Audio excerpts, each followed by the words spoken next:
네, 안녕하십니까. 네, 금융경제교육. 오늘은 돈 잘 쓰고 행복한 부자 되기에 대해서 같이 한번 얘기해 보겠습니다. 저는 금융감독원 금융전문강사 유지룡입니다. 네, 혹시 여러분들 매일매일 돈이 떨어지는 나무가 있으면 어떠실까요? 제가 오늘 그 나무를 한 그루씩 심어 드리도록 하겠습니다. 그러기 위해서 오늘 돈 잘 쓰고 부자 되기 위해서 이렇게 준비해 봤습니다. 돈 잘 쓰는 거란 어떤 걸까? 아주 잘 아시는 얘기죠. 수입과 지출 어떤 건가? 또 소비는 뭐고 소비주의는 뭔가? 네, 그래서 결국 행복한 삶의 조건은 뭔가? 네, 여기에 대해서 같이 얘기 나눠보겠습니다. 돈을 잘 쓴다는 것, 네, 돈을 잘 쓴다는 것은 어떤 건지 한번 보겠습니다. 자, 우리가 소비성 지출이 있습니다. 뭐가 있을까요? 네, 생계를 유지해서 지출해야 되는 거 있을 거고, 또 품위 유지를 위해서 또 지출해야 되는 부분이 있죠. 충동 구매를 또 하기 때문에 지출되는 부분이 있죠.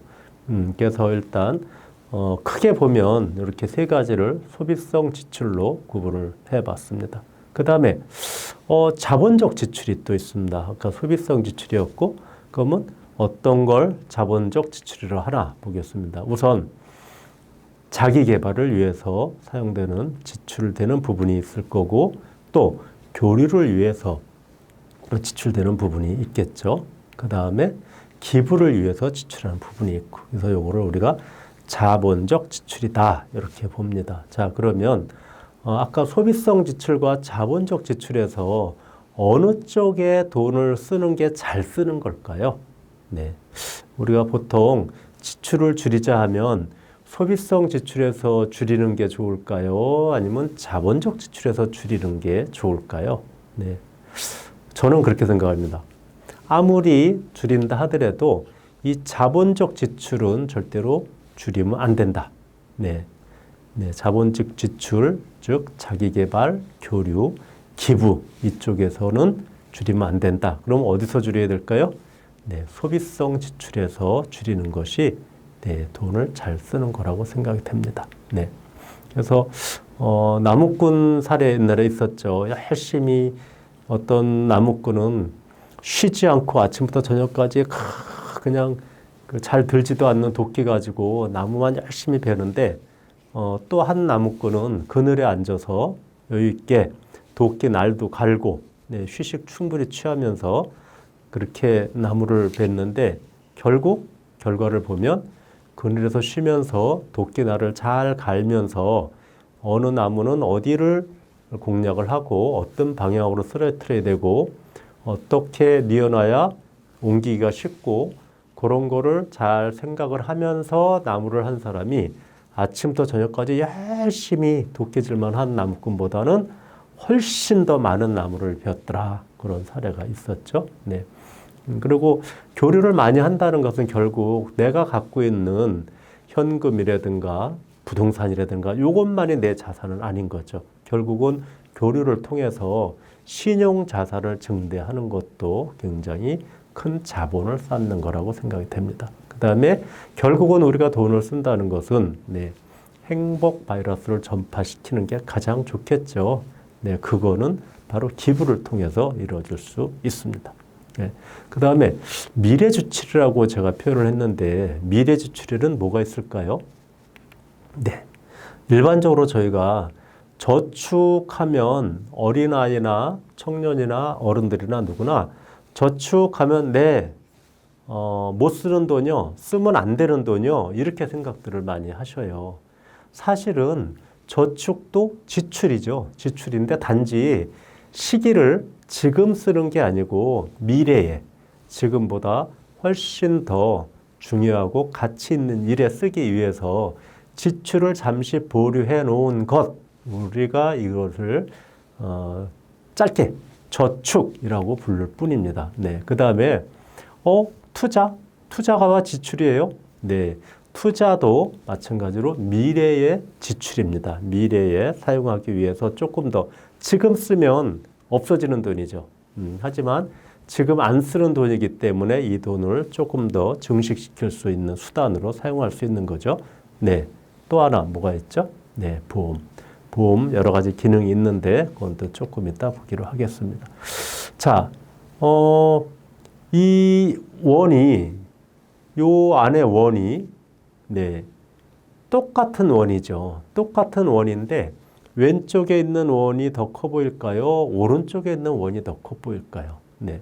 이 원 자체는 두 개가 똑같은 원인데 왼쪽에 작은 원들로 둘러싸여 있는 거는 훨씬 커 보이죠. 그런데 이 오른쪽에 큰 원들 사이에 둘러싸여져 있는 요 원은 저쪽에 있는 원보다 훨씬 작아 보이죠. 왜 그러죠? 주변에 원이 큰 원들이 있어서. 그러니까 주변과 비교하는 순간, 네, 똑같은 거지만 주변과 비교하는 순간에 네, 행복도 마찬가지로 네, 날아간다. 자, 여기에 네, 9개의 점이 있습니다. 네, 이 9개의 점을 두 번 거치지 않고 또 띄지 않고 한 번에 연결을 할 수 있을까요? 한 번에 직선으로. 네. 직선으로 어떻게 하면 이게 연결이 가능할까요? 네. 네. 아시는 분은 아실 것 같은데요. 네. 이런 방법이 있더라고요. 우리가 보통 이 연결을 하려면 요 안에서 하려고 하다 보니까 네. 답을 찾기가 굉장히 어렵죠. 실질적으로 요 안에서는 답이 안 나오죠. 근데 네. 여기에서 요렇게 가면 직선이 안 되죠. 네. 여기에서 요거를 조금 벗어나서 이렇게 왔다. 여기서 끝나는 게 아니라 여기까지 벗어나서 또 쭉 갔다가 오면, 네. 그러면 점을 겹치지 않고 점이 다 연결을 된다고 하죠. 네. 요거는 뭐냐면, 그 무의식적으로 우리 스스로 한계를 정해놓는 경우가 굉장히 많이 있다고 합니다. 그래서 우리 안에 있는 무의식적인 한계를 극복을 하고, 예. 그러면 이렇게 연결을 될 수 있다고 합니다. 자, 우리가 아주 기초적인 거죠. 네, 초등학교부터 청년, 중장년, 노인들까지 제가 항상 설명을 드리는 건데 아주 쉽고 기본적인 거면서도 사실 잘 안 지켜지는 부분이에요. 네, 아주 쉽죠. 수입이란 네, 나한테 들어오는 돈. 뭐 이게 뭐죠? 근로소득이 있고 또 요거는 네, 사업해서 버는 사업소득이 있고 네, 요거는 네, 자산 금융소득이 있습니다. 네, 그다음에 그 외에 또 기타 소득이 있죠. 지출은 네, 다른 사람한테 내가 주는 돈이죠. 네. 뭐 물건을 산다거나 일반적인 소비주의. 그다음에 네, 아까 얘기했죠. 저축하는 것도 우리가 지출로 들어갑니다. 또 네. 행복 바이러스, 네, 나눔, 네, 기부라고 하죠. 요게 우리가 크게 나누는 지출의 세 가지입니다. 그래서, 왜 저축이, 누구나 다 물어보세요. 초등학생들도 물어보고, 성인도 물어보고, 선생님, 저축이 왜 지출인가요? 네, 아까 말씀드렸죠. 저축은 미래의 지출을 잠시 보류해 놓은 거다. 우리가 자꾸 저축은 사용하지 않는 것, 사용하면 안 되는 것, 못 쓰는 돈, 자꾸 이렇게 무의식 안에 아까 우리가 도형 그릴 때 보셨듯이 무의식 안에서 저축은 쓰지 못하는 돈이라고 무의식소에 갇혀 있기 때문에 저축하기가 싫습니다. 네. 아무리 저축을 하라 해도 의식적으로는 해야 되는데 무의식 안에서 그거 못 쓰는 돈이야. 일단 지금 쓰고 봐야지. 네. 그래서 그러니까 저축도 쓰는 돈이다. 지금보다 훨씬 더 재미있고 훨씬 더 즐겁고 훨씬 더 의미 있는 곳에 쓰는 돈이다. 그게 저축이다. 이렇게 무의식 안에 그 틀을 바꿔 놓으시면 저축, 특히 자녀분들이 저축하는데 훨씬 더 도움이 되지 않을까 그런 생각이 듭니다. 네. 그 다음에 기부. 네. 결국은 다른 사람이 지출하는 거죠. 네. 내가 지출을 하는 거죠. 내가 지출하는데 나도 의미 있게 지출을 하고 또 그 기부를 받은 사람이 더 의미 있게 쓸 수 있는 돈. 한 번 지출 가지고 두 번 행복해질 수 있는 그게 바로 기부금인 거죠. 지출에서 가장 또 중요한 부분이기도 합니다. 네. 자, 지출 계획에 대해서 한번 보겠습니다. 지출 계획은 뭘까요? 네. 네. 아주 쉽죠. 단순하고. 소비의 우선순위를 정해서 그 순서에 따라서 지출 계획을 세우는 것, 네, 뭐, 당연하죠. 그러니까, 뭐부터 이 소비를 할 것인가, 그거를 우리가 그냥 지출 계획이라고 용어를 정했을 뿐입니다. 그러면, 현재 소비를 위해 지출하는 금액을 일단 정하고, 지금 지출하기 위해서 얼마를, 네, 금액을 정해놓고, 그 다음에, 네, 미래 소비를 위해서 지출할 금액, 그게 아까 얘기했던 저축도 그 안에 들어가겠죠. 그 다음에, 기부에 얼마일 것 크게 나누면 지출 계획의 큰 항목은 주로 이렇게 정리가 될 수 있습니다. 현재 소비, 미래 소비, 기부. 네, 이렇게 정하는 거고. 또 아까 얘기했죠. 저축도 지출이다. 그러면 저축 지출을 어떻게 산정을 하느냐. 저축 지출이란 네, 현재 수입 중 일부를 미래 소비를 위해서 보류해 놓는 거죠. 네. 그래서 이걸 지금 돈이 요만큼 있는데 갑자기 계획이 없었어요. 계획이 없었는데 백이 너무 이뻐. 이걸 살까? 하지만 요거는 내가 미래에 쓰려고 해놓은 거기 때문에 지금 사면 안 되겠죠. 또 내가 지금 내 집 마련 하려고 지금 돈을 모으고 있는데 내 집 마련은 뭐죠? 미래 저축이죠. 지금은 참아야지. 이 백보다는 내가 내 집 마련이 더 의미가 있어. 내 집 마련을 위해서는 이걸 참아야 돼. 이렇게 현재 수입에서 미래 지출, 미래를 위해서, 미래 소비를 위해서 미뤄두는 것, 그것을 우리가 저축 지출이라고 합니다. 네, 그래서 저축 지출 계획 세우기를 한번 해보겠습니다. 네, 그래서 보통 기간은 1년, 또 1년에서 5년, 또 10년 이후 이렇게 기간 구분을 하고요. 또 하고 싶은 일이나 사고 싶은 물건, 그 다음에 저축 지출 계획으로는 금액과 기간 이렇게 해서 간단한 양식으로 하시면 이거를 좀 더 막 세부적으로 세세하게 할 수도 있지만 그렇게 하려고 하다 보면 이 계획 세우는 것 자체가 자꾸 미뤄집니다. 아주 간단하게 요 정도만 하셔도 충분히 될 것 같습니다. 네. 그래서 당장 쓰지 않는 것은 이제 이렇게 정기 적금이나 정기 예금으로 관리를 하시면 되는 부분이죠. 자, 다음은 합리적인 지출 계획의 기준에 대해서 알아보겠습니다. 합리적인 지출 계획 기준이 뭘까요? 네, 당연한 거지만 지출이 수입보다 많지 않아야 하고 매달 고정비는 지출에서 제외를 해놓고 또 네, 저축하고 저축한 만큼도 지출에서 제외를 해놓고 기부금, 어려운 사람들을 위해서 네, 기부하는 기부금도 지출 예산에서 제외를 해놓습니다. 네. 그러면 그 지출한 돈과 그 돈으로 누릴 수 있는 만족감을 비교해서 비용은 최소한으로, 만족감은 최대한 크게 만든다. 네, 아주 뭐 단순하면서도 굉장히 중요한 내용이죠. 이게 합리적인 지출 계획의 기준이 되겠습니다. 그런데 신용카드 대신 현금을 사용하라고 하네요. 네, 왜 그런지는 조금 이따가 설명을 더 드리도록 하겠습니다. 자, 다음에 지출 우선순위를 정하는데 소비 지출과 저축 지출은 어떻게 다른지 보겠습니다. 자, 먼저 자신이 하고 싶은 일과 사고 싶은 물건의 리스트를 만듭니다. 그 다음에 두 번째는 리스트에 쓴 항목의 필요성과 원하는 정도에 따라 자신의 만족금의 정도를 화폐 단위로 환산해서 표시합니다. 이제 쭉 사고 싶은 물건 리스트를 만들었으면 거기에서 내가 1번을 했을 때 만족감은 얼마고 그거를 사기 위해서 얼마가 들어가고 그 들어간 돈에 비해서 만족감이 얼마다 그거를 표시하는 거죠.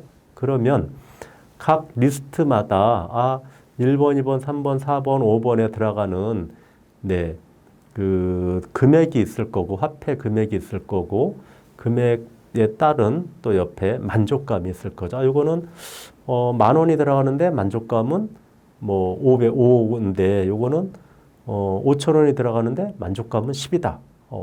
금액은 조금 들어가는데 만족감이 높다. 그러면 우선 지출 우선순위가 되겠죠. 네. 그 다음에 사용 가능한 용돈 범위 안에서 만족감 대비 가격이 가장 커지는 만족감에서 가격을 뺀 그 차액이 가장 커지는 항목을 선택을 합니다. 그것이 바로 지출 순위가 1순위가 되는 거죠. 그런데 만족감은 1순위인데 만족감은 뭐 10단위로 했을 때 만족감은 가장 높은데 현재 살 수 있는 가격이 예산이 부족한 거죠. 그럼 어떻게 되죠? 네, 그럴 때 저축이 필요한 거죠. 그러면 내가 이거를 얻기 위해서 지금 만족감이 1인데 이거를 얻기 위해서는 지금 100만 원이 필요한데 지금 내가 갖고 있는 게 50만 원밖에 없다. 그러면 요거는 50만 원을 더 모아서 그 다음에 지출을 하면 되죠. 그거를 위해서 우리가 저축 지출이다. 내가 요거를 얻기 위해서 50만 원을 모아야 된다. 50만 원 모은 다음에 요거는 산다. 그렇게 들어가는 거죠. 자, 그래서 보면 산수 공부를 한번 해볼까요? 네, 수입이 일단 들어왔어요. 자, 수입이 들어왔으면 뭐 보통 우리가 그랬죠. 아껴 쓰고 남으면 저축을 해라 그러죠. 그러면 수입 마이너스 다음 항목이 뭘까요? 뭐를 빼고 나머지를 뭐를 해야 될까요? 네, 일단 저축을 먼저 해야 되겠죠. 아까 얘기했던 만족감 1등 1번인 그 소비를 하기 위해서 내가 얼마를 지금 저축, 지출 좀 생소하실 겁니다. 저축이라고 안 하고 저축 지출이라고 자꾸 제가 말씀드리는 이유는 저축도 쓸 수 있는 돈이기 때문에 제가 자꾸 지출이라고 표현을 하는 거죠. 수입에서 저축 지출을 빼고 그리고 나서 소비 지출은 없어지는 거죠. 그렇다고 안 할 수는 없습니다.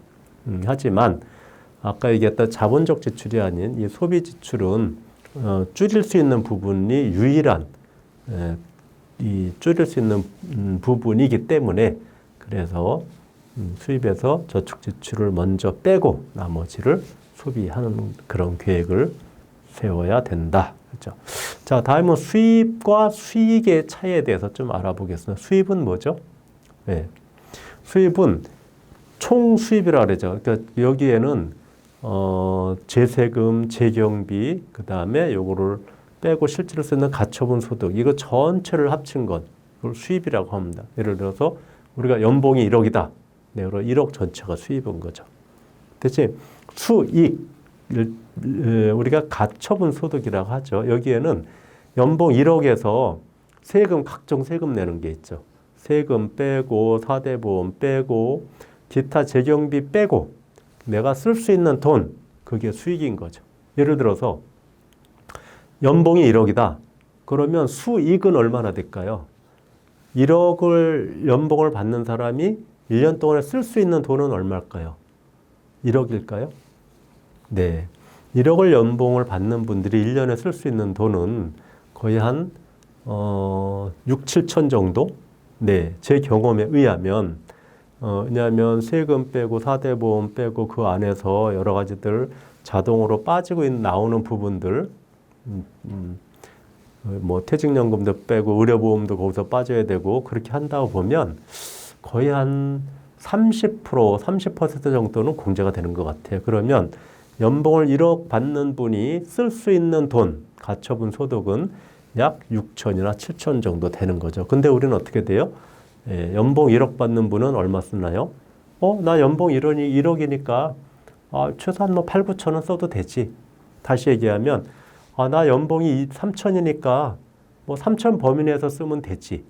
그러니까 이상하게 많이 쓴 건 없는데 늘 마이너스인 거죠. 예. 왜? 수익, 가처분 소득 범위 내에서 사용을 해야 되는데 지출을 해야 되는데 우리가 수입, 전체 토탈 수입 안에서 쓰려고 하니까 항상 마이너스가 될 수밖에 없는 사이입니다. 그래서 수익에 이름표를 붙여라. 예. 그냥 돈은 돈일 뿐이다. 무슨 말이죠? 예. 공돈이 생기면 어떻게 해요? 아, 공짜로 했으니까 술 한 잔 먹어야지. 뭐 그동안 갖고 싶었던 거 못 샀던 거 사야지. 왜? 공짜로 들어온 돈이니까 쉽게 들어온 돈은 쉽게 쓰려고 하는 거죠.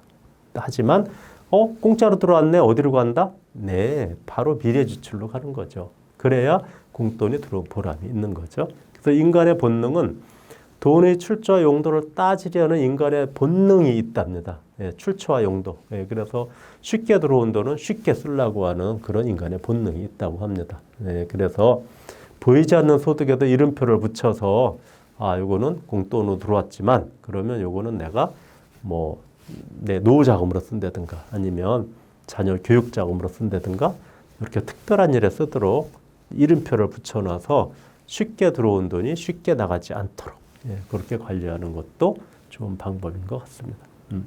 그다음에 잘 버는 것보다 잘 쓰는 게 중요하다. 네, 아까 얘기했죠. 현금 지출은 어떻게 돼요? 일단 벌은 범위 내에서 쓰고 저축을 하고 물론 저축을 한 다음에 쓰라고 했지만 일반적으로 그 과거의 개념을 본다 하더라도 일단 현금이 들어온 범위 내에서 벌은 범위 내에서 쓰고 남는 걸 저축을 했죠. 네, 현금 지출일 때는 그렇게 했습니다. 그런데 요즘 어떻게 돼요? 아까 카드보다 현금을 쓰라고 제가 했죠. 카드 사용은 어떻게 될까요? 네, 일단 벌기 전에 쓰는 겁니다. 왜? 돈이 없어도 물건을 살 수 있으니까. 그래서 쓰고 그 다음에 벌고 그 다음에 갚고 이게 반복 계속 되는 거죠. 네. 그러다 보니까 쓴 만큼 벌면 다행인데 일단은 썼는데 그만큼 벌지 않았는데 또 벌긴 벌었는데 거기에서 제반 빠지는 것들이 굉장히 많죠. 그러다 보니까 늘 마이너스에 시달리게 되는 거죠. 그러다 보니까 종잣돈이 안 생겨서 투자를 못하는 경우가 생기는 거. 네, 쇼퍼홀릭이라는 말이 있습니다. 이게 소비했을 때 느끼는 그런 쾌감, 그걸 쇼퍼홀릭이라고 하는데, 그래서 우리가 공짜 소비, 돈을 쓴 것 같지 않은데, 물건이 들어오는 거죠. 돈을 쓰면 돈을 쓴 거로 인한 상실감이 생겨야 다음부터 내가 쓰지 말아야지 그러는데 상실감이 별로 없어요. 별로 돈 쓴 것 같지 않은데 물건은 들어오는 거죠. 백이 생기고 명품, 신발이 생기고 옷이 생기고 그게 카드를 사용하기 때문에 그렇다고 합니다. 그래서 현금을 지출했을 때와 카드로 지출했을 때 그 차이가 이런 쇼프홀릭, 공짜 소비에 대한 이런 심리적인 것들이 있다고 합니다. 자, 그래서 상실감과 경계심이라고 해놨는데 무엇인가를 소비하는 순간 그만큼의 힘과 권력이 사라지게 되고 상실감을 느끼는 게 정상입니다. 그죠? 내가 돈을 10만 원 갖고 있었는데 5만 원을 썼네? 5만 원밖에 안 남았네? 아껴 써야지. 다음에는 쓰지 말아야지. 이런 생각이 들어야 되는데 그런 마음을 우리는 느끼기 싫기 때문에 이제 그게 자제가 되는 거죠. 그런데 현금을 나서 카드를 쓰게 되면 그런 상실감들을 덜 느끼게 된다고 합니다. 아니면 못 느끼는 사람도 있고요. 그러다 보니까 습관적으로 지나가다가 충동구매 10만 원 현금을 저도 한번 해봤어요. 현금을 내려고 그러면 한 번 더 생각을 하게 돼요. 그런데 카드로 하면 쉽게 게다가 할부까지 있잖아요. 한 50만 원, 100만 원 하는 것도 왠지 6개월 할부, 10개월 무이자 할부 이러면 굉장히 싸게 느껴지거든요. 그러니까 일단 샀는데 집에 놔두고 한참 지나서 오면은 포장도 뜯지 않고 있는 상태로 있는 경우도 있고, 그게 그런 어떤 상실감을 덜 느끼기 때문에 경계심마저도 사라진다고 합니다. 그래서 앞으로는 카드 대신에 현금 쓰는 거를 생활에 해보시는 건 어떨까 생각이 듭니다. 다음은 소비와 소비주의에 대해서 한번 같이 알아보겠습니다. 소비가 뭐죠? 소비는 보통 명사. 그리고 소비는 생존 욕구를 충족시켜주는 거라고 하죠. 또 필요에 의해서 물건이나 서비스를 구매하는 것, 소비입니다. 우리가 꼭 해야 되는 부분들이죠. 자, 그러면 소비주의는 뭘까요? 소비주의는 고유명사입니다. 아까 소비는 보통 명사였는데 이거는 고유명사이면서 생존 욕구 충족을 넘어서 물건이 상징하는 마음을 사는 것이라고 합니다. 네, 어떤 생존을 위해서 사는 게 아니죠. 그 다음에 네, 정서적, 사회적 욕구를 쇼핑으로 충족하고 또 자신이 소유한 물건을 통해서 스스로의 가치를 규정하고 남에게 보이려고 하는 욕망, 요거를 소비주의라고 합니다. 자, 그럼 우리가 소비를 줄이자 하면 뭐를 줄여야 될까요? 사실은 소비를 줄이는 게 아니라 소비주의를 줄여야 되는 부분들이죠. 소비는 반드시 해야 되는 부분인 거죠. 네. 그래서 소비를 줄이자가 아니라 소비주의를 줄이자는 거죠. 네. 그래서 호모 이코노쿠미스라고 하죠. 자. 네. 인간은 합리적이고 이성적인 판단을 통해서 나에게 이익이 되는 것만 소비하는 존재다. 그런데 소비를 통해 나를 드러내고자 하는 본능을 참고 돈을 절약하기 위해 오직 자제하라는 것은 이론적으로만 가능하다. 네, 결국은 불가능하다는 거죠. 네, 그래서 주체적인 돈을 쓴다는 것은 뭐냐? 소비주의로 인해서 주체적인 소비를 하지 못하고 그 결과 돈을 쓰고도 불행하게 사는 것을 막는 것. 그러기 때문에 주체적인 돈을 써야 된다. 그러기 때문에 우리가 금융교육과 경제교육을 받는 거다 하는 거죠. 우리의 욕망을 인정하되 마케팅과 광고주가 주입한 그런 가짜 욕망이 아닌 진짜 내 욕망이 무엇인지 그것을 찾는 것이 중요하다. 그래서 경제교육이란 결국 진짜 내 욕망을 찾고 내 욕망을 찾았다면 이제부터 거기다 돈을 쓰는 거죠. 네. 내가 나를 위한 내 욕망을 위해서 돈을 쓰는 게 아니고 기업주나 광고주를 위해서 여태까지 써왔다 그러면 이제는 진짜로 나를 위해서 돈을 써야 된다. 그러면 이제부터 내가 내 욕망을 위해서 쓰는 게요. 그게 바로 내 부자다. 네. 그래서 삼성경제연구소에서 행복은 준비하는 자에게만 주어진다라는 연구 보고서가 있어서 잠깐 간략하게 한번 준비를 해봤습니다. 네, 트리플 30 인생이라고 해서 30년씩 3번을 산다고 합니다. 성장하는데 30년, 자녀 교육하는데 30년, 그 다음에 은퇴 후에 나만의 30년 이렇게 트리플 30년 인생이고요. 그 다음에 종전에는 저희 베이비부모 세대들이죠. 저희 이 세대 이전의 부모님들은 자식 보험만 들어놓으면 됐습니다. 네. 그런데 저출산 고령화로 인해서 저희 세대들은 효도하는 마지막 세대, 말초 세대라고 하네요. 또 효도 받지 못하는 첫 번째 세대, 저희는 부모님한테 효도하는 마지막 세대고 저희 자식들한테 효도받지 못하는 첫 번째 세대라고 합니다. 또 노예 3대 바보가 있다고 하네요.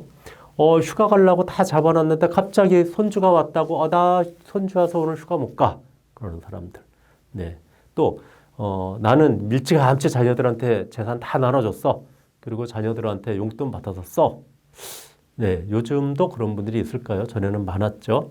네. 그 다음에 언제 자식들이나 손주들이 와서 잘 자고 갈지 몰라서 넓은 집을 옛날에 아이들 키우던 집 아니면 또 넓은 집을 준비해서 큰 집을 관리하는 데 드는 비용이라든가 그런 거기에 대해서 뭐 청소하고 관리하고 해야 되지 않습니까? 그러는 사람들. 그런데 1년에 한 번, 두 번, 글쎄요. 요즘은 아주 멀리 있지 않는 한, 경조사 때도 와서 자고 가는 일이 많이 줄어들었다고 합니다. 만에 하나를 위해서 그렇게 관리하는 것도, 네, 노 3대 바보 축에 들어간다고 하네요. 네. 또, 부부의 행복이란 어떤 거냐? 네.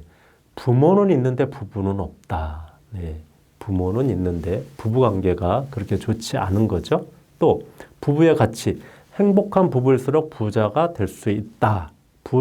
부부가 행복한 부부일수록 부자가 될 확률이 높다. 그 다음에 네, 가정선에 대한 사고방식을 변화시켜야 된다. 그래야 행복한 부부가 될 수 있다. 그런 내용입니다. 그 다음에 일과 행복 부분에 있어서는 일과 생활의 균형을 맞춰야 된다.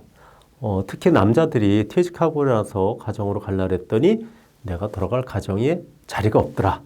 그래서 현직에 있을 때 그 가정에서의 보내는 시간, 물리적인 시간이 아니라 어떤 같이 대화를 하고 가족들과 같이 어울리는 그런 질 높은 시간을 보내는 게 중요하다. 그래서 프리터족이라고 해서 자유로운 아르바이트족. 네, 이렇게 해서 일만 매달리는 게 아니라 일을 하면서도 가정도 돌보고 매일매일 나의 행복을 찾는 그런 것도 굉장히 중요하다. 그런 내용입니다. 제가 금융관리 5원칙을 한번 준비해 봤습니다. 이 아이콘들을 상징하는 부분들이 있는데요. 네, 이거는 뭔가 이렇게 좀 조이는 부분이죠. 그래서 먼저 저축하고 나머지를 지출하는 습관을 기르자. 네, 특히 경조금, 또 현금 사용, 네, 체면 이런 부분들. 경조금 문화가 지금 많이 바뀌어가고는 있죠. 그런데 아직도 체면 때문에 내 능력이나 이런 부분에 맞지 않게 그런데 참여하거나 그 금액을 높여서 하는 경우들이 아직도 참 많이 있죠. 저도 그 중에 한 사람이긴 합니다만. 그리고 카드보다는 현금을 씀으로써 어떤 그 상실감을 느껴보자. 저도 주머니에 뭐 현금이 많지는 않습니다만 현금으로 살려면 한 번 더 생각을 하게 되는데 카드를 쓰게 되면 주저없이 바로 지불하는 걸 제 스스로도 느끼고 있습니다. 네. 그다음에 주택담보대출 이외의 빚은 모두 갚도록 하자. 빚하면 은행 대출만 빚으로 생각하는데 아니죠. 카드 대금도 빚입니다. 네. 또 할부금도 빚입니다. 또 네, 공짜 식사, 공짜로 나가 뭔가 얻는 것도 결국은 다 내가 앞으로 갚아야 될 부분들인 거죠. 그런 부분들도 발생을 안 시키면 가장 좋지만 이미 발생한 것들은 최대한 빨리 갚아 나가자. 네, 그다음에 가족의 위험에 대한 보장성 보험을 꼭 가입하자. 네, 중요한 겁니다. 그래서 이 강의를 들으시는 분들 연령층이 어떤 분들인지는 잘 모르겠지만 지금 상태에서 종신보험이 가입이 안 돼 있는데 가입이 가능하신 연령이 있습니다. 그래서 종신보험이 가능하면 종신보험을 꼭 가입하시고 또 보장성 보험도 꼭 필요합니다. 보장성 보험이라는 거는 위험에 대비하는 거죠. 위험에 대비하는 보장성 보험도 꼭 필요합니다. 네.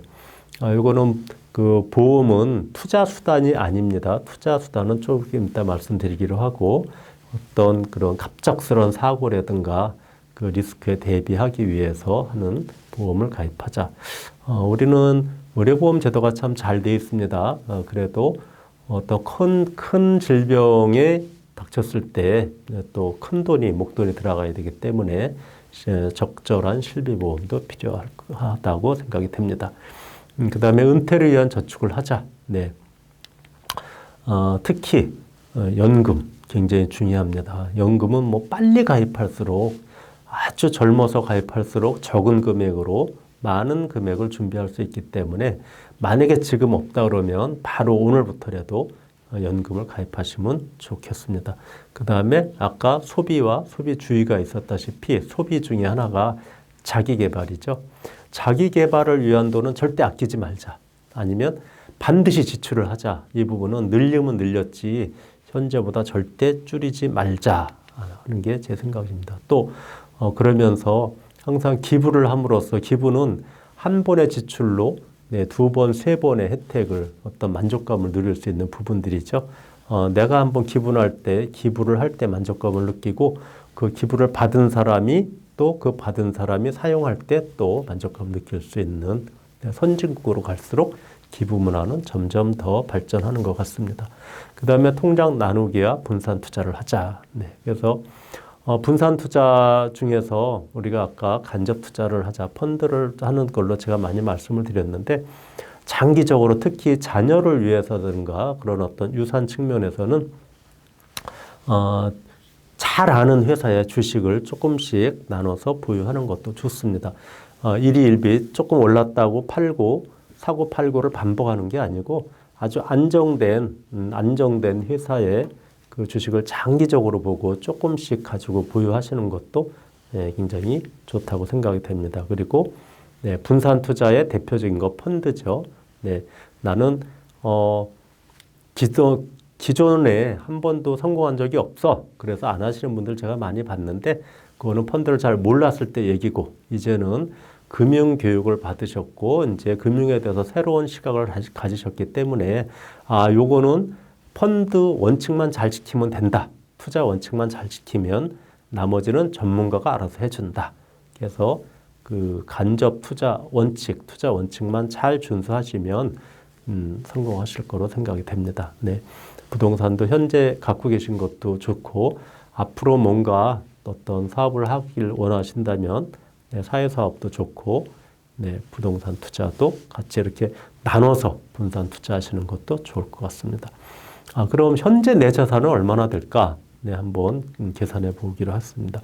자산이 내 통장에 있는 돈이라든가 현재 내가 갖고 있는 부동산이라든가 이것만 자산은 아닙니다. 예를 들어서 내가 한 달에 한 50만 원씩 매월 들어오는 돈이 있다 그러면 그 돈은 자산 가치가 얼마나 있을까요? 얼마 전까지 제가 연 1%를 계산했는데 최근에 금리가 좀 올라서 연 3%를 계산을 했습니다. 연 3%를 계산했을 때 한 달에 나한테 50만 원씩 들어온다 그러면 저는 은행에 2억 원이 있는 거랑 똑같은 가치가 있습니다. 또 약 100만 원 정도, 125만 원 정도가 매월 나한테 들어온다 그러면 나는 은행에 약 5억 정도, 5억이 은행에 예치해 있는 거나 똑같습니다. 물론 요거는 세전 금액입니다. 여기서 이자 소득세 또 지방세가 빠진 겁니다. 그런데 한 달에 나는 약 250만 원 정도 수입이 있다. 최저임금보다 조금 높죠. 한 달에 한 250만 원 정도 고정 수입이 있다 그러면 내 재산은 한 10억 정도 은행에 있다고 보시면 됩니다. 자, 50만 원, 125만 원, 250만 원의 가치를 요 자체를 보면 적게 보일지 모르지만 그 돈이 숨어 있는 가치, 그거는 생각보다 굉장히 클 수 있습니다. 그래서 그런 가치를 가지고 계산을 하신다면 굳이 내가 10억을 당장 마련하기는 어렵지만 내가 지금 250만 원 정도 수입이 있다면 나한테 이미 10억이 있는 거나 마찬가지죠. 그래서 아까 자기 개발에 계속 투자를 하라고 했던 이유는 10억을 모으기는 어렵지만 내가 계속 125만 원, 250만 원씩 수입을 창출할 수 있는 나를 만들어가면 그러면 굳이 내가 무리하면서 꼭 10억을 만들어서 은행에 놔둘 필요는 없다는 얘기죠. 내가 250만 원씩 들어오니까 나는 은행에 10억이 있는 거나 마찬가지야. 은행에 나 10억 있어. 그러셔도 좋다는 말씀입니다. 자, 그래서 한번 계산을 해보시죠. 나의 현금 자산은 얼마일까요? 한번 시간 내서 계산해 보시기 바랍니다. 네, 19세기 폴란드 시인 노르비트라는 사람이 행복한 삶의 조건을 공식으로 내놨습니다. 그래서 행복한 삶이란 세 가지, 먹고 사는 일과 재미있는 일과 의미 있는 일, 요 세 가지가 다 있으면 행복한 삶이라고 합니다. 그런데 여기다가 곱셈 표시를 해놨죠. 이 먹고 사는 일과 재미있는 일, 의미 있는 일 중에 하나만 일은 괜찮습니다. 일이면 두 가지는 남아 있는 건데 이게 제로가 된다 그러면 나머지가 다 제로가 되겠죠. 그래서 요 세 가지 중에 한 가지가 부족하면 드라마적인 삶이란 먹고 사는 일이 힘들거나 또 재미있는 일이 없거나 의미 있는 일이 없거나 그러면 굉장히 드라마적인 삶을 산다고 합니다. 그런데 만약에 여기서 두 가지가 부족하다. 아주 비극적인 삶을 산다고 합니다. 자, 그러면 지금 이 강의를 시청하시는 분들 중에서 세 가지가 다 있으시죠? 셋 중에 혹시 하나라도 빠진 게 있을까요? 제가 오프라인 강의에서 이렇게 한 번씩 질문을 드려보면 갸우뚱하시는데 왜 갸우뚱하세요? 물어보면 가운데 있는 재미있는 일이 빠진 분들이 간혹 계시더라고요. 먹고 사는 일, 먹고 살아. 근데, 난 늘 열심히 의미 있는 일을 하고 있어. 그런데 재미있는 일이 뭐가 있을까? 만약에 재미있는 일이 없다 그러면 아무리 먹고 사는 일이 충분하고 의미 있는 일을 활발히 하고 있다고 하더라도 결국은 뭐죠? 한 가지 부족. 드라마적인 삶을 살고 계시다고 보시면 됩니다. 그래서 먹고 사는 일과 의미 있는 일이 충분하다 하더라도 재미있는 일을 꼭 챙겨주시기 바랍니다. 자, 요런 도시가 있다네요. 모든 것이 현대화된 시설로 호화롭고 55세에는 아예 입주가 금지되어 있고 또 아이들이 시끄럽게 떠드는 소리도 없고, 네, 뭐 젊은 커플들이 눈살 찌푸리게 하는 일도 없고, 뭐 노점상도 없고, 노숙자도 없고, 네, 자동차도 서서히 시속 25km 이하로 달려야 한다고 하네요. 자, 어딜까요? 네, 미국 애리조나주의 선시티라는 곳입니다. 이런 곳이 네, 있습니다. 인터넷 쳐보시면 나오는데요. 얼마나 행복할까 했는데 이 선시티의 선밸리 치매 발병률이 굉장히 높다고 합니다. 네, 그래서 우리나라 유명한 박사님이 한번 조사를 해봤대요. 왜 치매 발병이 이렇게 높을까 봤더니 이 도시에 사는 사람들은 첫째, 일상적으로 겪는 스트레스가 거의 없답니다. 그 다음에 생활고에 대한 걱정이 없어요. 아주 편안하게 편리하게 모든 게 다 돼 있고, 그 다음에 또 그렇게 다 짜여져 있다 보니까 네, 어떤 변화가 전혀 없는 거죠. 그런데 오히려 이런 것들이 병을 유발할 수 있다고 합니다. 그래서 결국 행복한 삶의 비결은 걱정 없이 편안하게 사는 것이 아니라 오히려 여러 가지 어려움들을 겪으면서 그것을 해결해 가는 과정, 네, 그런 것들이 내가 가장 고민하고 걱정하면서 다투고 화내고 살고 있는 어디? 예, 바로 이곳이 가장 행복한 곳이다. 네, 그렇게 말씀하셨습니다. 자, 이제 마무리를 하겠습니다. 우리가 일상생활 중에 많이 쓰는 말 중에 단어 중에 하나죠. 틀리다 때문에 잘했어. 네, 그래서 요거만 요 세 단어만 바꿔도 굉장히 행복하게 부자로 살 수 있다고 합니다. 네, 제가 그렇게 하려고 노력을 많이 하고 있는데요. 틀리다는 뭘로 바꾸면 좋을까요?